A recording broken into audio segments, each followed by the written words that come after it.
탈무드에 보면 이런 말이 나와요. 어떤 말이냐? 낯선 사람의 100마디 모략보다 친구의 한마디 말이 깊은 상처를 남긴다. 가까운 사람일수록 서로 마음을 다치게 할 수 있으므로 말을 조심해야 한다. 여러분, 이 말에 동의하십니까? 실제로 그래요. 우리 인생의 많은 사건들이요, 이 말 한마디 때문에 발생하는 경우가 굉장히 많거든요. 부주의한 말 한마디 때문에 싸움이 일어나고요, 잔인한 말 한마디 때문에 우리의 삶이 파괴되죠. 차가운 말 한마디가 증오의 씨를 심게 되고, 무례한 말 한마디가 타오르던 이 사랑의 마음을 끄게 만드는 그런 역할을 하게 된다는 거예요. 반대로 은혜로운 말 한마디가요, 길을 평탄하게 만듭니다. 즐거운 말 한마디가 하루를 빛나게 만들고, 또 때에 맞는 말 한마디가 긴장을 풀어주고, 사랑의 말 한마디가 누군가를 살리게 된다라는 거죠. 이런 이야기를 들은 적이 있어요. 한 정치가가 있었는데 한창 이 활동을 왕성하게 하던 시기, 39이라는 나이에 어느 날 갑자기 소아마비가 걸려서 보행이 어려워진 거예요. 그는 다리에 쇠붙이를 고정하고 그리고 휠체어를 타고 다녀야 했는데, 정치인이잖아요. 얼마나 많은 활동과 얼마나 많은 사람들과의 만남을 가져야 되는데 이런 핸디캡을 가지고서는 만날 수가 없는 거예요. 그러니까 절망에 빠져서 방 안에서만 지내고 있는데, 그게 아내가 보기에 너무 안타까운 거예요. 그래서 아내가 하루는 이 비가 그치고 맑게 갠 어느 날 남편에게 나가자는 거예요. 휠체어를 밀어줄 테니 산책을 가자는 거죠. 그리고 산책을 하다가 아내가 이렇게 말합니다. 여보, 비가 온 뒤에는 반드시 이렇게 맑은 날이 와요. 당신도 마찬가지예요. 뜻하지 않은 병으로 다리는 불편해졌지만 그렇다고 당신 자신이 달라진 건 하나도 없어요. 여보, 우리 조금만 더 힘을 내요. 이 말을 듣자 남편이 갑자기 물어요. 아니 여보, 이제 나는 영원한 불구자라고, 그런데도 나를 당신이 사랑한다는 말이요? 그러자 아내가 뭐라고 말하냐면, 아니 무슨 그런 서운한 말을 하냐고. 그럼 내가 지금까지 당신의 그 두 다리만 사랑한 거냐고. 여러분, 아내의 재치 있는 이 말 한마디 때문에 이 남편이 용기를 얻어요. 그래서 용기를 얻고 다시 이 정치를 재개하게 되는데, 장애인의 몸으로 미국 대통령의 당선까지 되게 됩니다. 특별히 경제 공황이 닥쳐왔을 때 뉴딜 정책으로 이 모든 과정들을 극복해냈고, 제2차 세계대전도 그가 승리로 이끄는 주역이 돼요. 누구일까요? 미국의 대통령이었던 루즈벨트와 그리고 그의 아내 엘레나 여사 이야기였다는 거죠. 여러분, 이 이야기에서 우리가 들었던 것처럼 말 한마디가요, 인생을 결정합니다. 사랑의 말 한마디가 상처를 치유하고요, 격려와 칭찬의 말 한마디가 주변을 환하게 밝히는 역할을 하게 된다는 거죠. 그래서 지혜자였던 솔로몬이요, 잠언 18장 21절에서 우리에게 이렇게 권면하고 경고합니다. 우리 잠언 18장 21절 말씀을 함께 읽습니다. 시작. 죽고 사는 것이 혀의 힘에 달렸나니 혀를 쓰기 좋아하는 자는 혀의 열매를 먹으리라. 여러분, 무섭지 않습니까? 우리 동북의 믿음의 가족들은 우리의 말 한마디, 우리의 작은 손짓 하나로 예수님의 따뜻한 사랑의 온기를 전하는 은혜로운 택배 기사가 되어야 될 줄로 믿습니다. 우리 옆에 분들이 이렇게 믿음으로 고백하고 선포합시다. 나는 은혜로운 택배 기사입니다. 여러분, 분명히 약속했습니다. 여러분의 입술과 마음과 작은 행동들은 은혜와 사랑을 전하는 아름다운 택배 기사가 될 줄로 믿습니다. 우리는 지난주에 엘라 골짜기를 살펴봤어요. 물맷돌 한 방으로 누구를 쓰러뜨리죠? 골리앗을 쓰러뜨리는 이 다윗의 이야기를 함께 나눴죠. 두 가지 결론이었어요. 어떻게 엘라 골짜기에서 승리할 수 있는가? 이 두 가지 질문에 대한 답을 찾으면 가능하다는 거죠. 첫 번째 질문이 뭐냐면, 누가 우리의 대적인가 하는 거예요. 여러분, 우리의 대적이 누굴까요? 옆에 있는 믿음의 동역자들입니까? 아니에요. 우리의 대적은 세상 골리앗 사탄이죠. 그러면 그 세상 골리앗 사탄, 어떤 방식으로 싸워 이길 것인가가 두 번째 질문인데, 여러분, 누구의 방식으로만 싸워야 승리할 수 있을까요? 그렇죠. 하나님의 뜻, 하나님의 방식으로만 싸워야만 승리할 수 있는 거죠. 이 두 가지가 충족이 되면 그 어떤 전세도 역전될 뿐만 아니라 그 결론은 역시 우리에게 완승으로 끝나게 할 거라는 사실입니다. 결국 여러분 이 전쟁에서 특별히 이 두 가지 충족에서 다윗은 이걸 채우게 되고 엘라 골짜기의 승리의 주역이 되게 돼요. 그냥 단순히 승리의 주역이 된 게 아니라 이때부터 시작해서 승승장구하는 인생이 되게 되는데 어떤 승승장구하는 인생이 되느냐? 다윗은 사울의 군대 장관이 됩니다. 궁중의 음악가가 되어서 악신 들린 사울을 치료해요. 또 최측근이 되어서 무기 드는 자가 되고 이스라엘의 군대를 통솔하는 천부장, 심지어 다윗이 사울의 사위까지 이르게 됩니다. 나가는 전쟁마다 혁혁한 공을 세우고요, 그는 날마다 자신의 명성을 떨치는 그런 용맹한 장사가 되게 돼요. 누가 보더라도 다윗은 너무나도 잘 나가는 인생이었어요. 그런데 여러분, 그 잘 나가던 인생이, 그 잘 나감이 영원할 것 같았는데 완전히 망가지는 인생이 되고 만다는 거예요. 어떻게 망가지느냐? 지금까지 얻었던 것들이 이제는 하나 둘씩 사라지기 시작을 하는 거예요. 그의 명성은 사울의 표적이 되게 되고요, 수많은 공과 수많은 업적들은 사울과 원수되기에 충분한 이유가 되더라는 거예요. 심지어 그를 죽이려는 온갖 계략들이 나타나게 되는데 결국 다윗이 어떤 인생이 되느냐? 도망자 신세가 되더라는 거예요.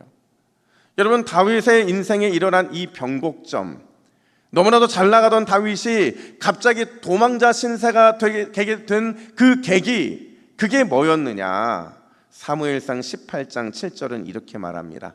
우리 함께 읽습니다. 시작. 여인들이 뛰놀며 노래하며 이르되 사울이 죽인 자는 천천히요 다윗은 만만히로다 한지라. 자, 여러분, 누가 한 말이에요? 여인들이 한 말입니다. 여인들이 했던 이 한마디가 결국 다윗의 인생의 변곡점이 된 거예요. 너무나도 잘 나가던 다윗이었거든요. 그 끝을 모르고 달려가던 다윗이었는데 이제는 쫓기는 도망자 다윗으로 그의 인생을 바꾸어 버린 게 바로 이 여자들의 이 한마디더라는 거죠. 오늘 우리가 살펴볼 장소는요, 다윗이 인생의 변곡점을 맞아서 쫓기고 또 쫓기다가 결국에는 인생 가장 밑바닥으로 떨어진 그 상태에서 머물게 된 장소죠. 그 장소가 어디냐? 1절 보니까 그러므로 다윗이 그곳을 떠나 어디로 도망했대요? 아둘람 굴로 도망했다, 이렇게 말을 해요. 은신처, 피난처, 격리된 장소라는 뜻의 아둘람에 가게 된 거죠. 여러분, 왜 다윗은 아둘람이라는 가장 인생 밑바닥까지 떨어져야만 했던 걸까요? 잘 나가던 다윗이, 계속 승승장구할 것 같았던 다윗이 왜 여인들의 이 말 한마디 때문에 굳이 아둘람이라는 인생의 쓴맛을 경험해야 했던 걸까? 그 까닭, 그 이유가 뭐냐 하는 거예요. 오늘 본문은 두 가지를 우리에게 보여주는데, 첫 번째로 여러분, 아둘람에 가게 된 이유가 있는데 그 첫 번째 이유는 하나님은 어떤 사람을 기뻐 사용하시는지를 깨닫게 하기 위해서 지금 다윗은 아둘람에 있게 된 거예요. 여러분, 하나님은 어떤 사람을 기뻐 사용하실까요? 사실 다윗은요, 평생 그 답을 찾았던 구도자였어요. 하나님이 기뻐 사용하신 사람, 그게 누구인지를 자기의 삶을 통해 증명했던 사람이라는 거죠. 그 관점에서 생각해 보세요. 사실 다윗은요, 여러분, 왕이 될 만한 조건을 가지고 있던 사람입니까? 아니에요. 외모에 있어서 대단하지 않았고요, 그가 가진 달란트나 능력은 평범해도 너무 평범한 사람이었죠. 비범함이나 특별함과는 전혀 거리가 먼 사람이었어요. 그랬던 그가 아둘람에서 깨달은 아주 중요한 한 가지 사실이 있었는데, 그게 뭐냐? 하나님이 기뻐 사용하시는 사람은 바로 이런 사람이구나라는 사실을 그가 거기서 깨달았다는 거예요. 2절 말씀 한번 볼까요? 우리 2절을 같이 읽습니다. 시작. 환난당한 모든 자와 빚진 모든 자와 마음이 원통한 자가 다 그에게로 모였고 그는 그들의 우두머리가 되었는데 그와 함께한 자가 400명 가량이었더라. 아멘. 여러분, 현재 다윗이 어떤 상황이에요? 현재 다윗은요, 아둘람의 한 굴에 숨어 지내는 신세였어요. 여기에서 굴은요, 그 당시 사람들이 두 가지 용도로 사용을 했는데, 첫 번째는 시체를 보관하는 장소였고, 두 번째는 다급한 사람들이 찾아갔던 피난처였다는 거예요. 이걸 요약하면 뭐냐? 다윗이 아둘람의 굴에 숨었다는 건 어떤 의미냐? 그가 죽은 시체와 같이 너무나도 비참한 신세였다는 것을 보여주고 있더라는 거죠. 그런데 여러분 생각해 보세요. 분명히 지금 다윗은 완전히 망한 인생이 되었어요. 자기의 목숨 하나 부지하기 힘든 상황인 거죠. 그런데 갑자기 사람들이 찾아오기 시작해요. 그냥 사람도 아니고 한두 사람도 아니고 400 명이 넘는 사람들이 일부러 아둘람까지 다윗을 찾아서 오게 되었다라는 거예요.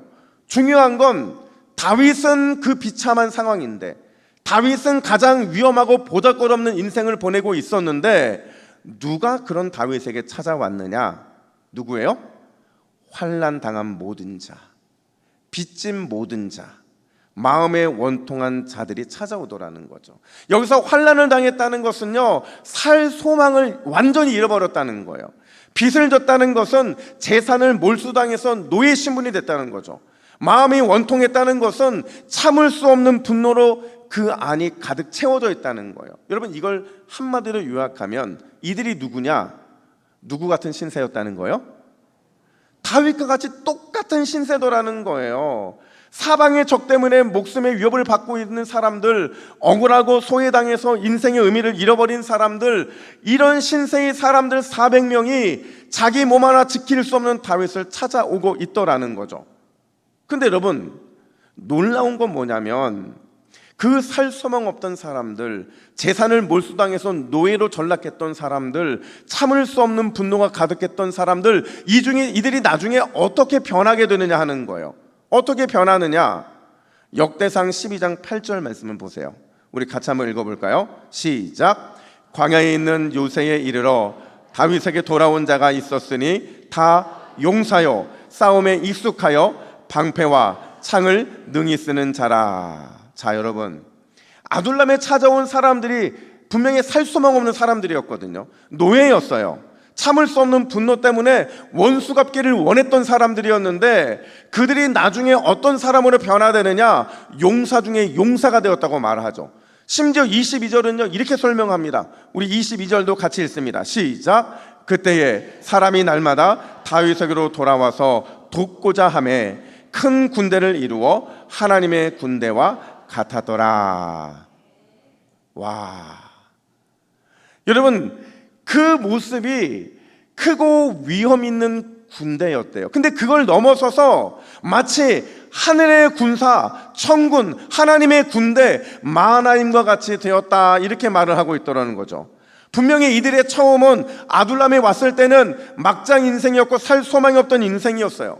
변두리 인생이었고 노예였고 비참한 밑바닥 인생이었던 그들이 10년밖에 지나지 않았거든요. 10여 년이 지난 바로 이때에 어떻게 용사 중에 용사요 하나님의 군대 마하나임이 될 수 있었느냐 하는 거예요. 여러분, 어떻게 이게 가능했느냐? 여러분, 그 이유는요 다윗이 이들과 만났기 때문인 거예요. 다른 말로 말하면 하나님이 이들을 다윗과 만나게 하셨기 때문이라는 거죠.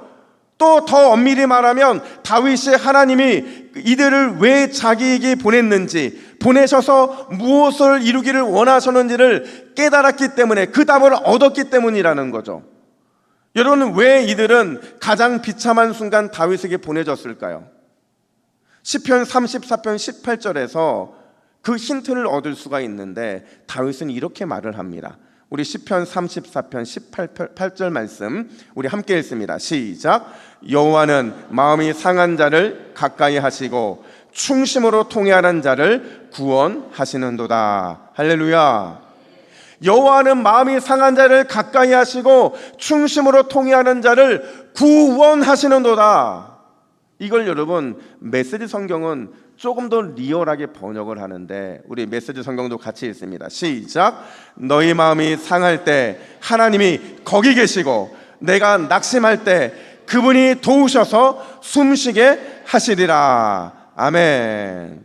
여러분, 지금 뭘 말하고 있는 거예요? 하나님께서 다윗에게 400명의 막장 인생, 소망 없는 인생, 변두리 인생을 보낸 이유가 있다는 거죠. 일부러 마음이 상한 다윗에게 더 마음이 상한 자를 보내셨다는 거예요. 왜요?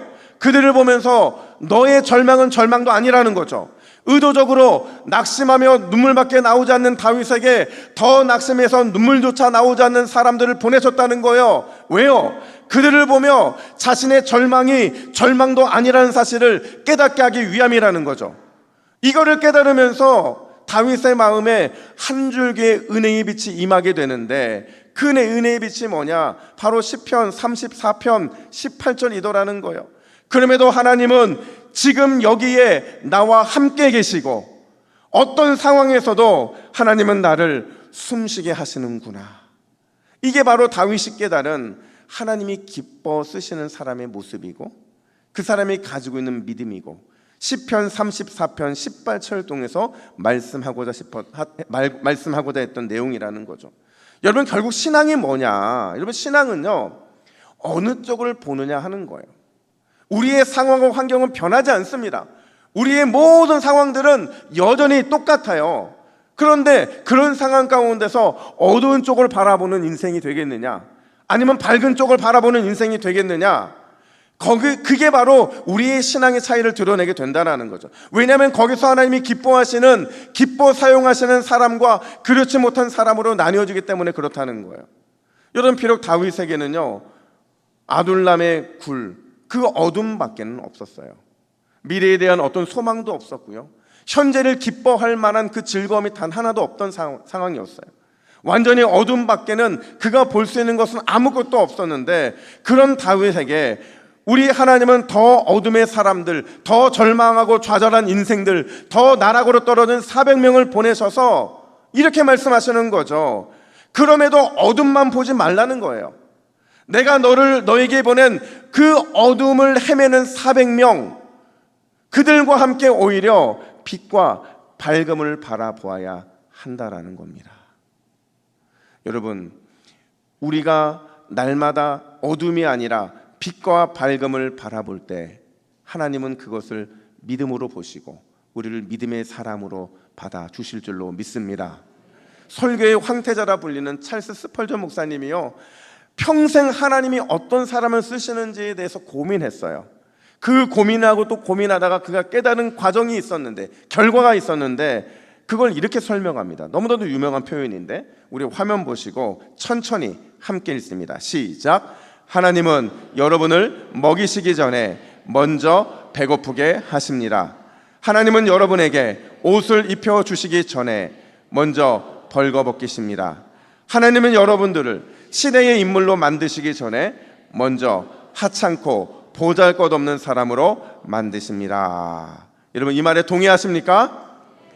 만약에 여러분들이 지금 배고프다면, 지금 벌거벗고 있다면, 하찮고 보잘것없는 인생처럼 느껴진다면 반드시 하나님께서 그런 인생을 먹이시고 입히시고 시대의 인물로 만들어 주시게 될 줄로 믿습니다. 그게 우리에게 믿음의 소망인 거죠. 혹시 인생의 쓴맛을 경험하고 있습니까? 인생의 실패의 고통을 느끼고 계십니까? 혹 좌절과 무너진 마음으로 힘겨워하고 있지는 않습니까?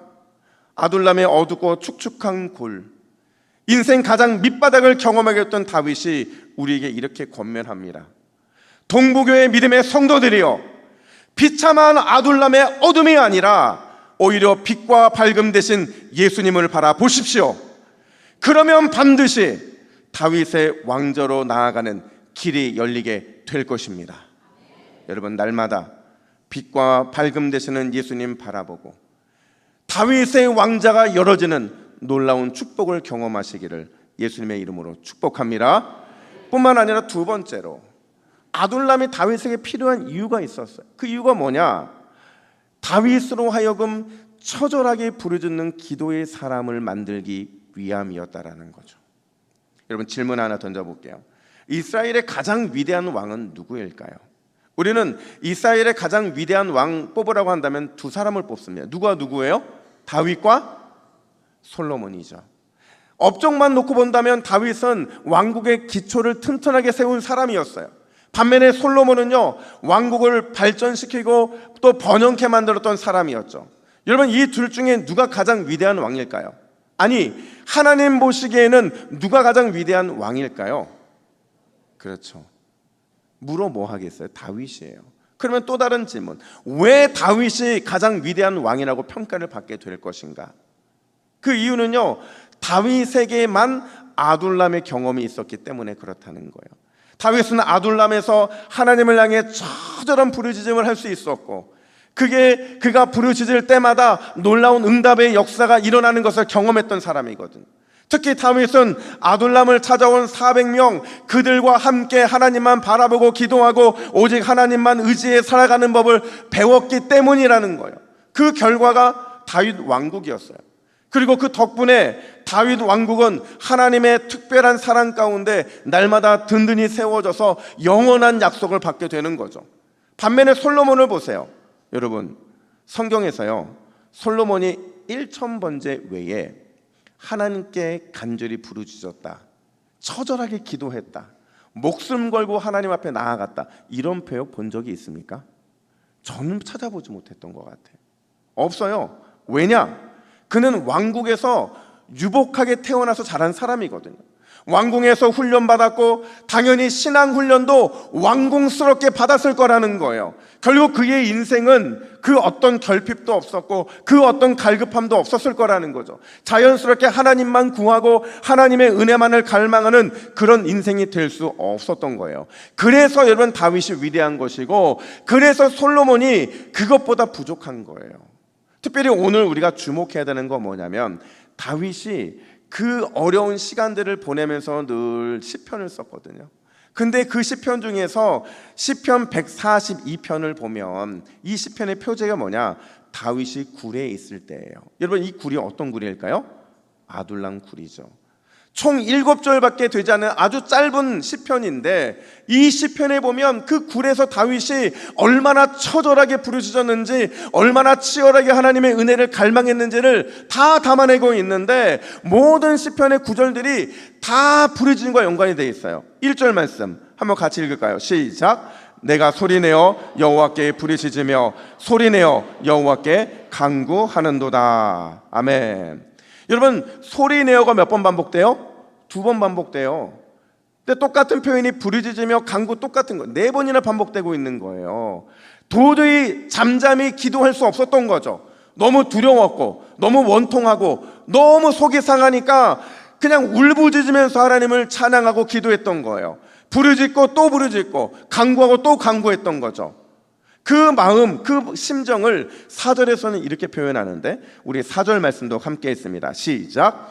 오른쪽을 살펴보소서. 나를 아는 이도 없고 나의 피난처도 없고 내 영혼을 돌보는 이도 없나이다. 얼마나 답답했으면, 그 심정이 얼마나 힘들었으면 이렇게 토론하겠냐는 거예요. 자기를 도울 사람 아무도 없었다는 거예요. 그러면서 다시 5절부터 6절에서 반복 부르짖기를 또 반복하는데, 5절 보면 여호와여 내가 주께 부르짖어 말하기를, 6절에 보니까 나의 부르짖음을 들으소서, 아주 처절하게 이렇게 기도하더라는 거죠. 근데 그 결론이 뭐냐? 이 기도의 결론을 7절에서는 이렇게 말합니다. 우리 메시지 성경으로 함께 읽습니다. 시작. 사람들 앞에서 내가 주께 감사하게 하소서. 주께서 내게 복을 소나비처럼 쏟아 부으실 것입니다. 아멘. 아직 일어나지는 않았어요. 아직도 여전히 아둘람 굴에 있는 상황이지만 그는 이렇게 부르짖었기 때문에, 치열하게 하나님 매달렸기 때문에 주께서 반드시 감사할 제목을 주실 것이다. 복을 주시는데 뭐처럼 쏟아 부어 주신다고요? 소낙비처럼 쏟아 부어 주실 것이라는 확신이 들었던 거죠. 근데 여러분, 중요한 게 있어요. 이게 오늘 본문의 가장 키인데, 뭐가 중요하냐? 바로 이때 하나님이 어떤 일을 하셨느냐 하는 거예요. 다윗이 어둠의 아둘람 굴에서 부르짖으며 간절히 처절함으로 기도하자 본문 1절에서 그의 형제와 아버지의 온 집이 듣고 그리로 내려가 그에게 이르렀다고 말을 해요. 다윗이 하나님만 바라보고 하나님만 의지했을 때 본문 2절에서 환난당한 모든 자와 빚진 모든 자와 마음에 원통한 자가 다 그에게 모였다, 이렇게 말을 하고 있어요. 여러분, 이게 우연입니까? 이게 우연이에요? 가족들과 상봉하게 되고 400명과 아름다운 공동체를 형성한 게 이게 과연 우연이냐 하는 거예요. 절대 우연이 아니죠. 그가 하나님께 부르짖으며 아둘람의 어둠과 싸워 이겼기 때문에 진짜 주님께서 갚아주시는 은혜가 그에게 임했기 때문에 그래서 나타난 기적이더라는 거죠. 여러분, 굴 가운데 우리가 하나님을 부르짖으면, 처절하게 하나님을 찾고 구하면 반드시 어둠이 물러나고 빛이 임하게 될 줄로 믿습니다. 여러분들의 하나님은 과연 어떤 하나님이신가요? 여러분들은 어떤 하나님을 믿고 바라보고 기도하고 계신가요? 여러분, 우리가 믿고 바라고 기도해야 할 하나님은 바로 이런 분이세요. 우리가 잘 아는 찬양, 나의 기도하는 것보다 라는 찬양에 보면 이런 가사가 나오죠.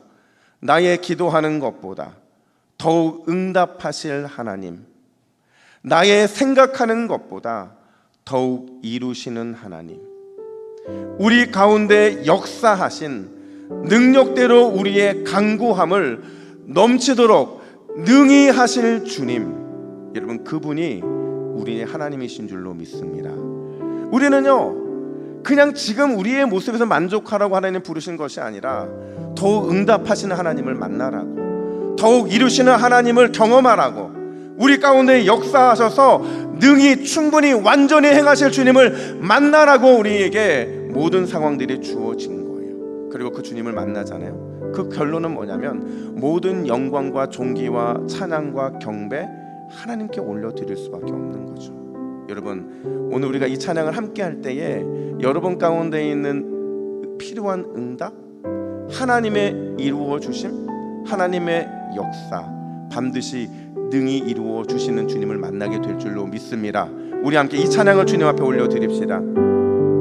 나의 기도하는 것보다, 나의 기도하는 것보다 더욱 응답하실 하나님, 나의 생각하는 것보다 더욱 이루시는 하나님, 우리 가운데 역사하신 능력대로 우리들의 간구함을 넘치도록 능히 하실 주님께 모든 영광과 존귀 찬양과 경배를 돌릴지어다.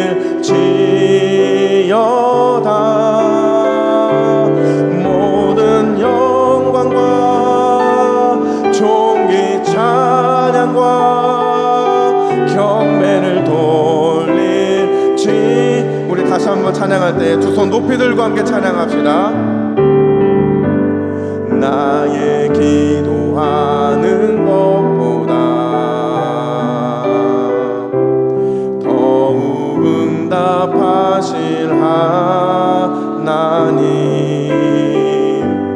나의 생각하는 것보다 더욱 이루시는 하나님, 우리 가운데 역사하신 능력대로 우리들의 간구함을 넘치도록 능히 하실 주님께 모든 영광과 존귀 찬양과 경배를 돌릴지어다.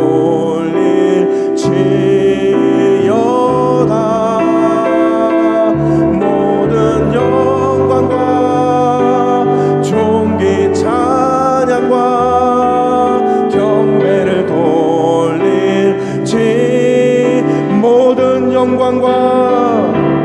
모든 영광과 존귀 찬양과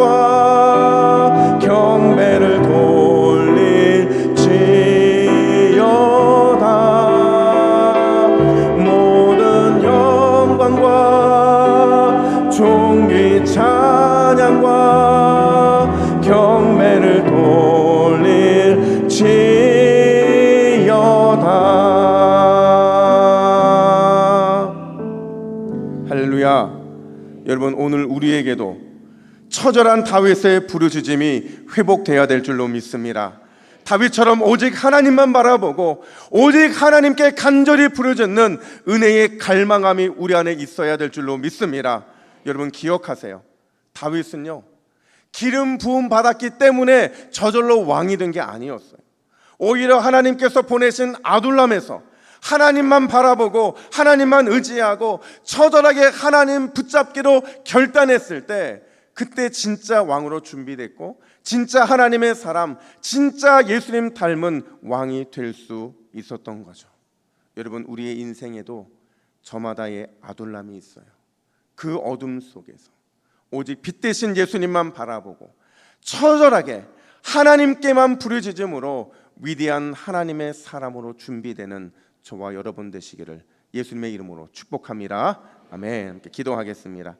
하나님 아버지, 오늘 우리에게 아둘람의 다윗을 만나게 하여 주시니 감사합니다.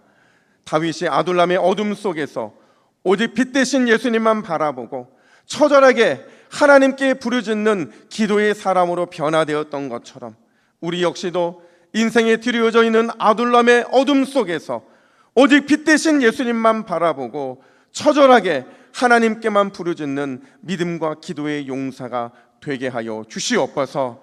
우리가 그러할 때 반드시 다윗의 왕자의 영광 우리에게 주실 줄로 믿습니다. 그 놀라운 역사가 우리의 삶에도 일어나게 될 줄로 믿습니다. 주여, 이번 한 주도 그 믿음으로, 그 기도함으로 결국에 승리하는 우리 동북의 모든 믿음의 가족들이 되게 하여 주시옵소서. 이 모든 말씀 우리의 영원한 왕이 되어 주시는 예수 그리스도의 이름으로 기도하옵나이다. 아멘.